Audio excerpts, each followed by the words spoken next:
Students, आज की class में हम आपको बताएंगे लॉज ऑफ एक्सपोनेंट। ऑलरेडी हम बेस एक्सपोनेंट और रेडिकल को डिस्कस कर चुके हैं।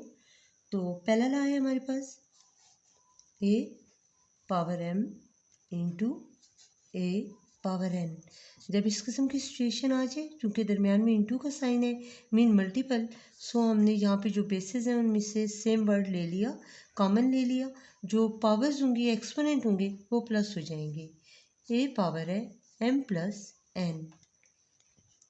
सेकेंड रूल है हमारे पास, कभी कभी हमारे पास ब्रैकेट के अंदर होते हैं कोई भी वैल्यू, उसके कोई भी एक्सपोनेंट हो सकते हैं।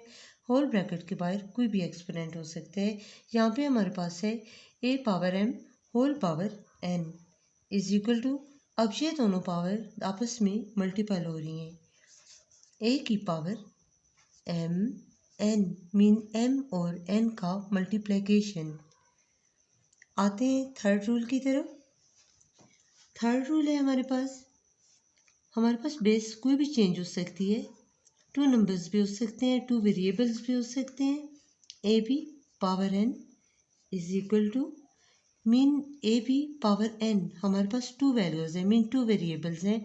सो हर वेरिएबल में ये एक्सपोनेंट डिवाइड हो जाएगी, mean a power n and b power n, mean ये जो एक्सपोनेंट है ये दोनों वेरिएबल्स की एक्सपोनेंट है, मीन पावर है। आते हैं 4 नंबर रूल की तरफ। हमारे पास बेसिस में अगर हो fraction a by b whole power any one कोई भी हो सकती है, हम यहाँ पे n सपोज कर रहे हैं, a by b whole power n। So जब इसे भी करेंगे इसी तरह थर्ड रूल के मुताबिक जब हम सॉल्व करेंगे a power n by b power n, mean जो होल पावर है वो न्यूमरेटर की भी पावर काउंट होगी और डिनोमिनेटर की भी पावर काउंट होगी। सो आते हैं पांचवें रूल की तरफ, a power n by a power n। अब देखिए यहाँ पे हमें एक्सपोनेंट हमारे पास डिफरेंट आ रहे हैं, पहले तो हमारे पास सेम आ रहे थे। सो देखते हैं किस किस्म की सिचुएशन में हमें क्या करना है। a power m divided by a power n, mean हम दोनों बेसिस न्यूमरेटर और डिनोमिनेटर में अगर कॉमन वर्ड है हम कॉमन ले लेंगे। ऊपर वाली पावर जैसे होगी एज इट इज़ वैसे आ जाएगी, जो निचली पावर होगी वो अपने साइन चेंज के साथ आएगी।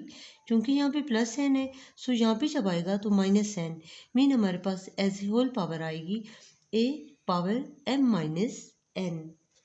आते हैं 6 नंबर रूल की तरफ। a पावर 0 b पावर 0 भी हो सकते हैं, c पावर 0 भी हो सकते हैं। वेरिएबल या बेस आप कोई भी ले सकते हैं। स्टूडेंट्स, जिसकी पावर 0 हो वो इक्वल टू 1 होगा। हम ऑलरेडी स्क्वायर रूट के टॉपिक में हम आपको बता चुके हैं। अगर हमारे पास 100 पावर 0 लिखी हुई हो तो ये भी इक्वल टू 1 होगा, मीन ये तो आप विदाउट डिवीजन विदाउट सॉल्विंग आप बता सकते हैं। सो यहाँ पे छठे रूल में a पावर 0 एनी वन कोई भी वेरिएबल हो, जब उसकी पावर 0 काउंट होगी इक्वल टू वो 1 से डिनोट किया जाएगा। आते हैं 7 नंबर रूल की तरफ। 7वें रूल की तरफ, ए, हम चूंकि यहाँ पे वेरिएबल ए ही ले रहे हैं, अब इसकी पावर है माइनस एन।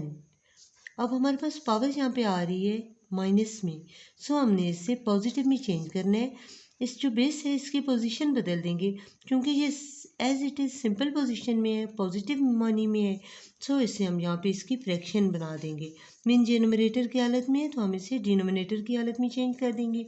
1/a जब लिखेंगे तो इसकी पावर जो भी होगी माइनस में, जो माइनस एन है, -2 -3 एनी वन कुछ भी हो सकता है। So minus n change into +1।